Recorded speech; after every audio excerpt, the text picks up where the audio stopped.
Hello, everyone. Today we continue our African Guyanese History video series. But what I have done today is to give you snapshots of the African Guyanese Ethiopia connection, because today we are looking at Ethiopia. So I've divided the presentation into two parts.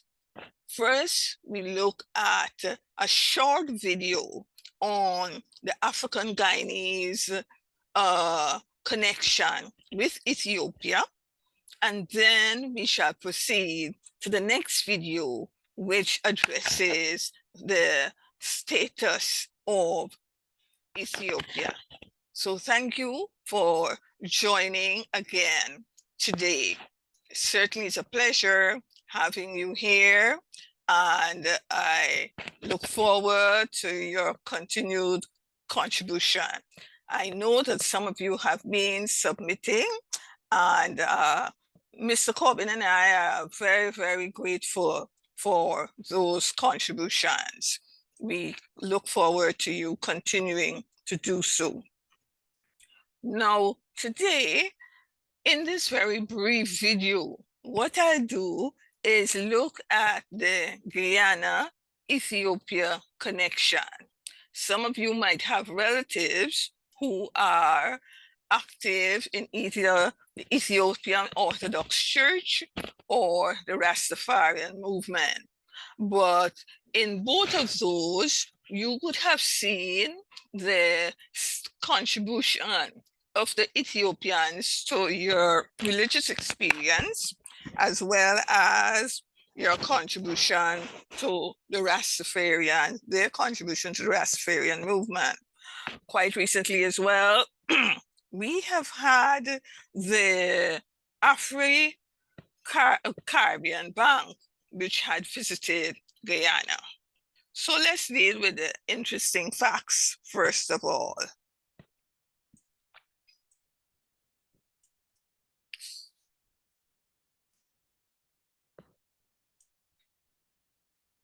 According to the Ethiopian Orthodox Church, Caribbean and Latin America, the church was introduced to Guyana in the 1950s under the leadership of David Modest, Garnet Springer, and others.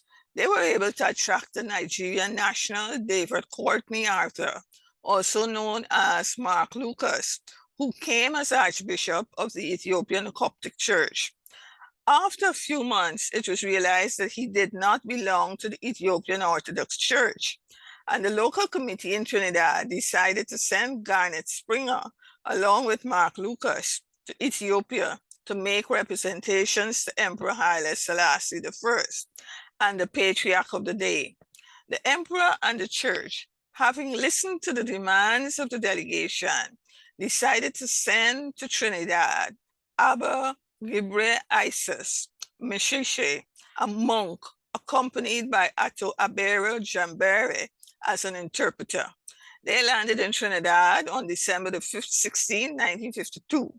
By this act, Trinidad became the first place outside of Ethiopia and Jerusalem where the Ethiopian Orthodox Tewahedo Church was established. After some months, Mark Lucas left the church, and Abba Meshesha remained as a missionary, and Ato Jambere returned to Ethiopia. Under the leadership of Abba Meshesha, branches of the church were opened all over the country, as well as in Tobago. The church was also introduced in Guyana as well. At present, there are 4 parishes in Guyana. When I checked on the Facebook page, I noticed that it was said that the Ethiopian Orthodox Church was gazetted in 1955. So it is a legal, it's legalized in Guyana. And for those of you who might not know the location of the church is in Princess Street, has its headquarters, Princess Street, Worthmanville. And here are 2 pictures of the some of the members of the church, right? And I notice here where it says, please remove or take off your shoes when you enter the building. So you never know reason why people do certain things. But I basically think what it's saying here, you're standing on holy ground, so take off your shoes, right? And there's a church, there's a branch at Princess Street, and I suppose there's a branch in Berbice as well, okay? Now, the Rastafari movement and Haile Selassie. Many interpretations of the origins of Rastafari have focused on two events during this period: the coronation of Rastafari as Emperor of Ethiopia in 1930, and Marcus Messias Garvey's writing on the significance of this coronation for people of African descent. As you know from our previous presentations, that Marcus Messiah Garvey, as well as Dr. Edward Blyden, were in the forefront of the Pan-African movement. Haile Selassie as well. And Haile Selassie was a Christian. In fact, when one studies the history of Ethiopia, you will know that Haile Selassie was the one who pushed the Christian religion in Ethiopia, because the immediate successor to Menelik was a Muslim, and he was promoting Islam, as well as his mother had attempted to execute the Christians in Ethiopia. So Haile Selassie was appointed the leader of the country. So you've got those two things. One, the fact that Haile Selassie was Christian, and they've always, and the Ethiopians have always insisted that they are descendants from the Solomon group, right? They trace their ancestry to Solomon. Since the Queen of Sheba had visited there, and she had given birth to the child, Menelik. Now, the other point to make is that when you go through the Bible, you will read about the Ethiopian eunuch, and you'd also read about Melchizedek. Melchizedek, these are people who were also Ethiopians. Now, Marcus Garvey's visit to Guyana in October 1937 was a defining moment in the establishment of Rasta prophecy in Guyana. He had declared years earlier, look to Africa where a Black king will be crowned. That will be the time of African redemption. And the source of this information is Ras Leon Saul, who wrote on the first Rastafarians in Guyana, in British Guyana, were Garveyites. Guyana Chronicles, 16 May 2016. Ras Leon Saul is a former chair of the Guyana Rastafarian movement. And he had submitted to the Guyana Institute of Historical Research a condensed form of the history of the Rastafarians in Guyana by a PhD student, which is published in the Guyana Institute of Historical Research journal. So that if you're interested in that and you're interested in the journal, you can contact me, okay? Now, here is a picture of President Burnham meeting with Haile Selassie. So Haile Selassie is highly revered in Jamaica and in the Rastafarian community. The other point I wanted to make is that, you know, when you talk about the Middle Passage from Africa to the Caribbean, to Europe, then back to Africa.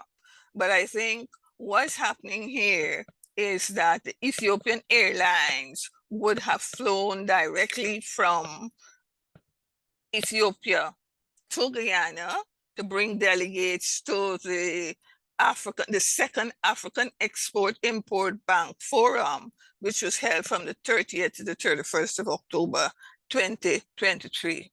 But we'll need to check on that. What I do know, however, is that the Africans are attempting to establish a direct route from Africa, whether it's from Ghana or Ethiopia, wherever, to the Caribbean, to Guyana, so that they do not have to go through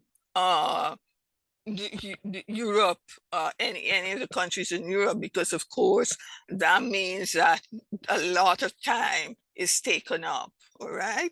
Now, since its inaugural African-Caribbean Forum in Barbados in September 2022, the Caribbean Development Fund has become Afreximbank's first CARICOM shareholder.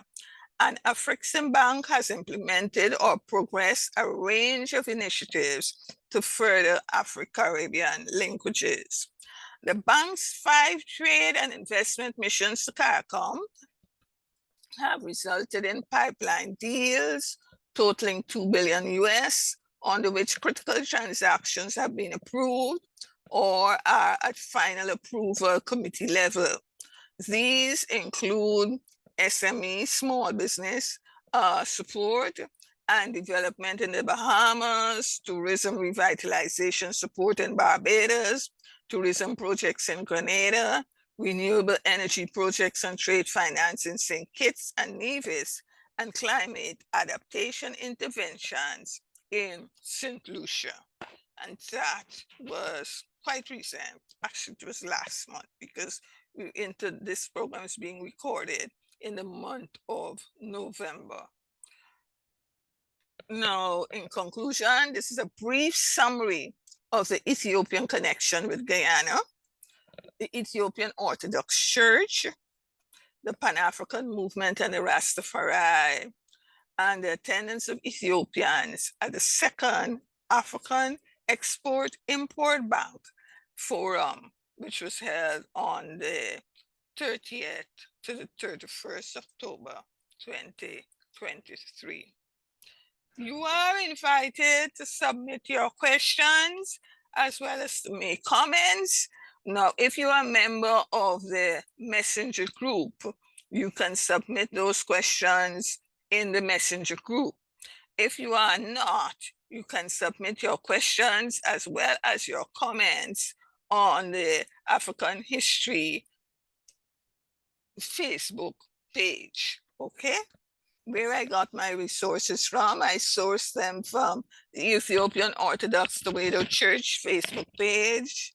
So Many Rivers to Cross by Irene Lear, chapter 1 of her PhD thesis, and Rasleon Sauls, the first Rastafarians in British Guiana were Agavites, and that's an article, a series of articles that he had published in the Guyana Chronicle, and the one that specifically was sourced for this presentation was the Guyana Chronicle, 16 May 2016.